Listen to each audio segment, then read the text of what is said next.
दोस्तों आज की कहानी है कलेक्टरी बहू। चलिए दोस्तों कहानी शुरू करते हैं।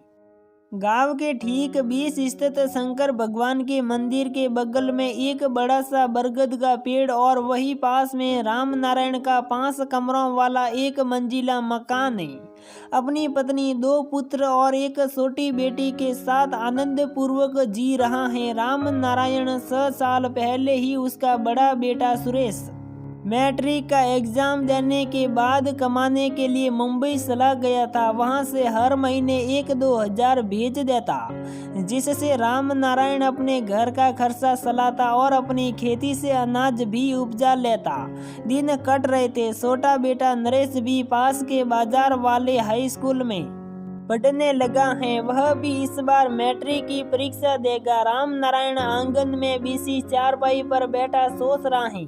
कुछ महीने बाद नरेश भी अपने भाई के साथ वहीं चला जाएगा। तब घर की आमदनी दुगुनी हो जाएगी, जिसमें से कुछ पैसे हर महीने बैंक में जमा कर दूंगा, क्योंकि बिटिया की शादी भी तो करनी है। यही सब विचार मन में चल ही रहा था कि गांव का एक लड़का महेंद्र आया और बोला, सासा सासा बाहर 2 आदमी खड़े हैं जो आपको खोज रहे हैं। राम नारायण अपना गमछा कंधे पर रखते हुए बाहर आया तो देखा एकदम से अनजान इन दोनों व्यक्तियों को प्रणाम पाती हुआ और दोनों को लेकर अपने दालान पर राम नारायण जाने लगा। महेंद्र को ये कहकर कि जाकर नरेश की माँ को बता दो कि कोई मेहमान आए हैं जिनके लिए शरबत पानी नरेश से भेज दे। दोनों व्यक्ति दालान में बिछी चौकी पर बैठे, राम नारायण वहीं पास की कुर्सी पर। तभी उनमें से एक ने बोला, जी हम वरदंड में चले थे। हमें पता चला था कि आपका कोई लड़का है जो विवाह के काबिल है। जी राम नारायण ने कहा, तो क्या कहते हैं, कर रहे हैं इस बार शादी? जी हाँ, नरेश की माँ कुछ ही दिन पहले तो कह रही थी कि अब काम नहीं बनता मुझसे, तो मैंने विचार कर लिया था कि इस बार तो सुरेश की शादी कर ही देनी है। वैसे तो पिछले साल भी कुछ लोग आए थे, तब तो नरेश की माँ ने मना कर दिया था, लेकिन अब की तो वह भी कह रही है। तभी नरेश और महेंद्र नाश्ता और शरबत लेकर पहुंच गए। उन दोनों में से एक अपने बैग में से एक फोटो और पेपर निकालकर राम नारायण के हाथों में देता हुआ बोला, ये लड़की का फोटो है और ये बायोडाटा, जाकर मलकनी से राय लीजिए, तब तक हम दोनों नाश्ता कर लेते हैं। नरेश तो फोटो देखकर महेंद्र को केहूनी मारा। महेंद्र भी अपनी आंखों से ऐसा इशारा किया जो साफ बता रहे थे कि लड़की की फोटो तो बड़ा सुंदर है।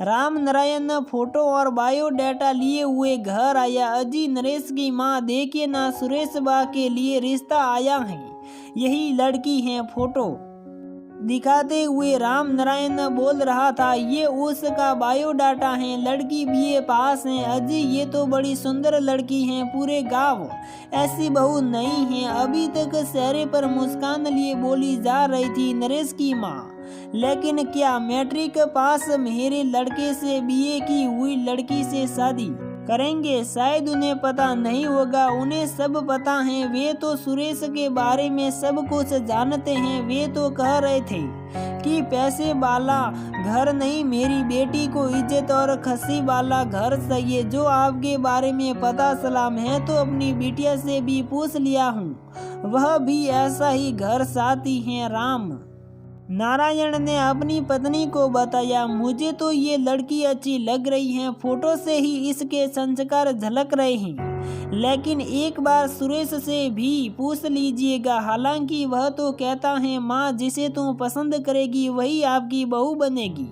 मैं कुछ नहीं कहूँगा, ठीक है? तो मैं उन्हें जाकर कह देता हूँ कि अगले महीने होली में सुरेश घर आने वाला है, तो आप भी आइएगा, लड़का भी देख लीजिएगा, और तब तक सुरेश और उसके नाना नानी तथा मैं अपने भाइयों से भी राय ले लूँगा। ठीक है, ऐसा ही उन्हें बता दीजिए। राम नारायण उन लोगों को वही बात कह दिया जो अपनी पत्नी से कह रहा था। वे लोग भी अगले महीने में आने की बात कहकर जाने की तैयारी करने लगे।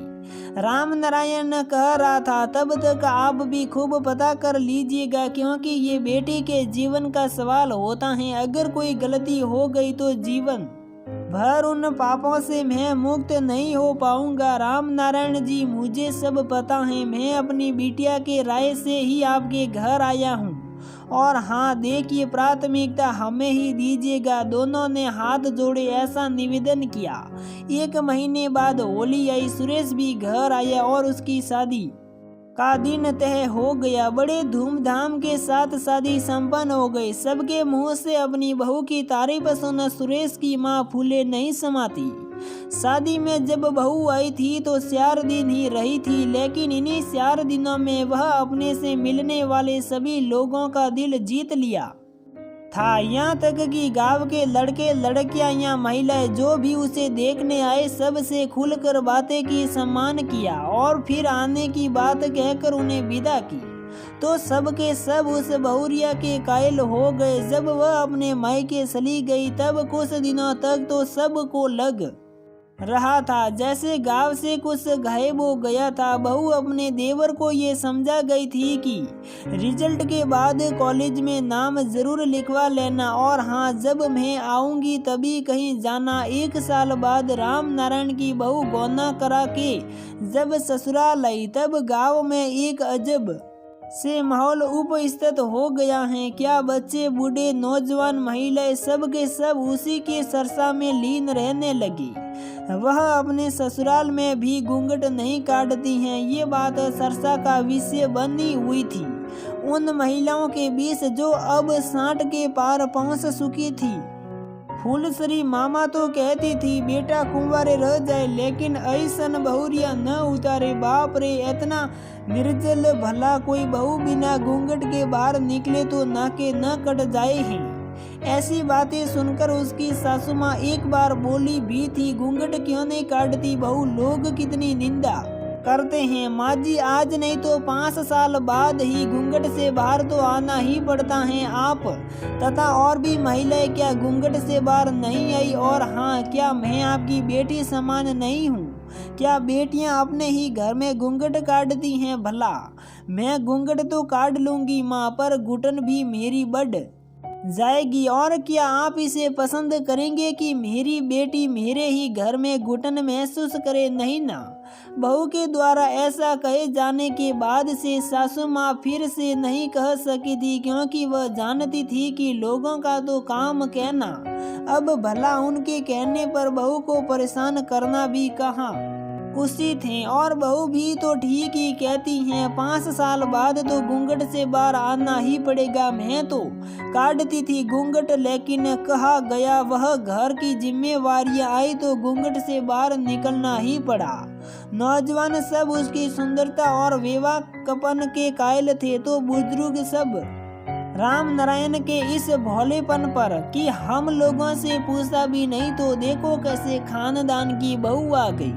राम नारायण की बहू खुले विचारों वाली है। वह किसी से लज्जाती नहीं, अतः अपने विचारों को किसी के सामने भी रखती है और दूसरों की विचारों पर अपनी प्रतिक्रिया भी देती हैं। उसके इस व्यवहार के कारण ही उसे गांव की महिलाओं से एक नया नाम मिला है, कलेक्टरी बहुरिया।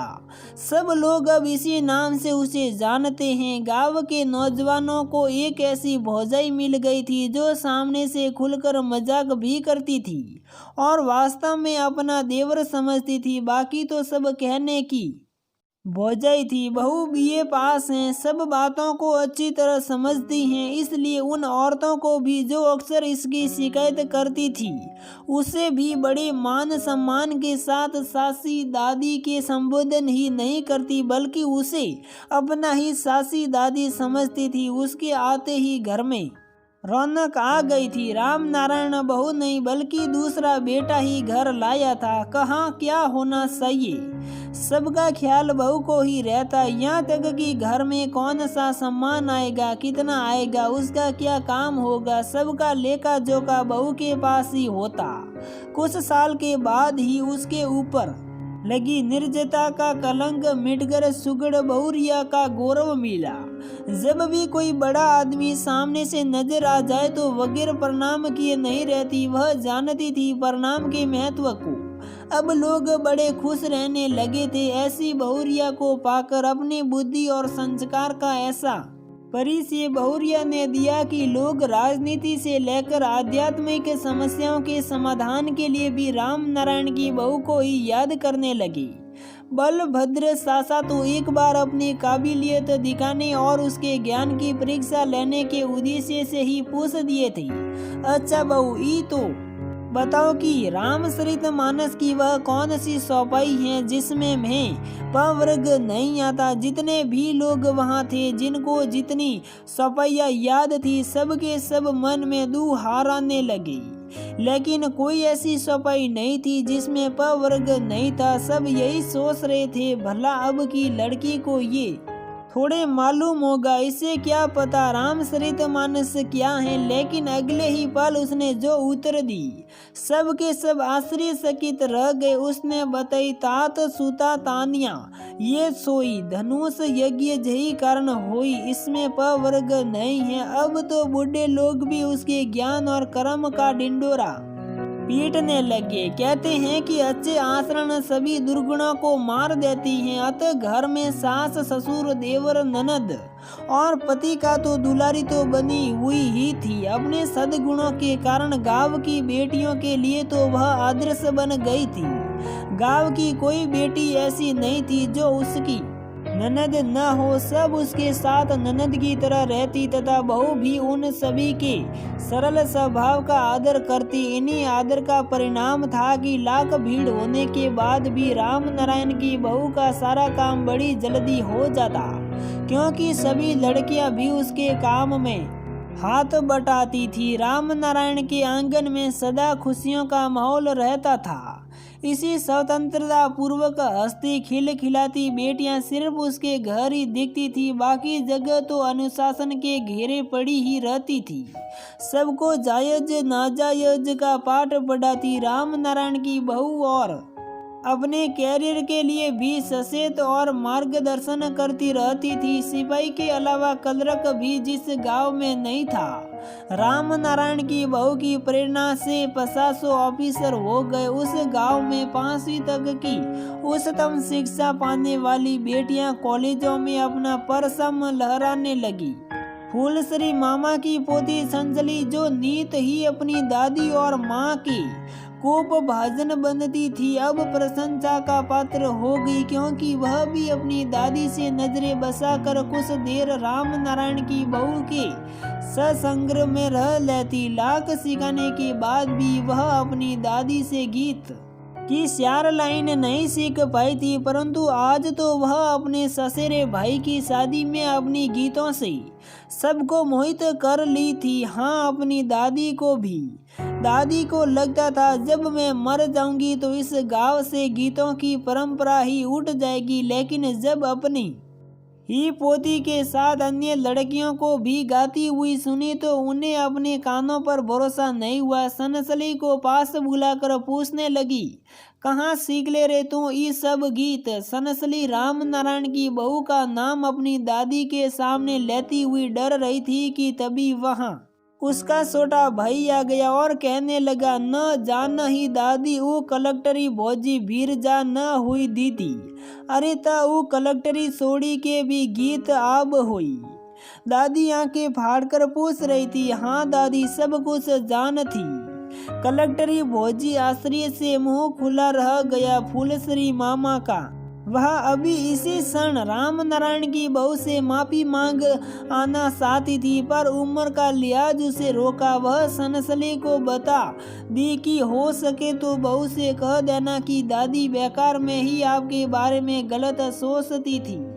तुम तो फौजी दादी की नजरों में देवी हो, देवी। जब सनसली फौजी से मिली तो सारी बातें बताई। उन बातों को सुनकर बहू की आंखें भर आई। ओह, कितना सम्मान है मेरे प्रति इन बुजुर्गों का भी, जो मुझे साधारण महिला नहीं बल्कि देवी मानते हैं। धन्य है मेरा ये ससुराल, जहाँ के सभी लोगों के भय में ऐसी सद्रा है। अब तक तो हमने सुना था कि बेटी का नेहर पूरा गांव होता है, लेकिन यहाँ आकर मुझे तो लग रहा है कि बेटी अगर बेटी ही बनी रहे तो पूरा ससुराल भी उसी का होता है। सच में बहू को कभी लगा भी नहीं कि वह ससुराल में रहती ही सबके साथ हंसना, बोलना, उठना, बैठना सब तो वैसा ही था, उसका कोई बदलाव नहीं आया। हालांकि कई बार तो उसकी माँ इस बात के लिए डांट भी चुकी थी कि यदि ऐसे ही ससुराल में रही तो जग सही होगी, वह भी। लेकिन कुछ ही दिनों में वह सम्मान में बदल गया। या आई थी तो भाई जैसे 2 छोटे देवर और एक बहन सम्मान ननद भी मिल गई थी। मायके में तो एक ही भाई था और बहन तो थी ही नहीं। बहू अपना सारा काम निपटा लेने के बाद अपने देवर और ननद को घंटों पढ़ाती थी।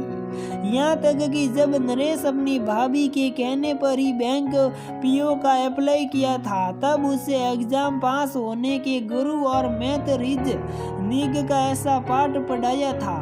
ये पहली ही बार में ही उसका सिलेक्शन बैंक ऑफ इंडिया में हो गया था। ननद भी प्राइमरी स्कूल में अध्यापिका बनकर अपनी भाभी से प्राप्त ज्ञान सुधा को अन्य बच्चों में बांट रही थी। उस गांव की अगली पीढ़ी को भी कलेक्टरी बहुरिया इंतजार शायद रहेगा।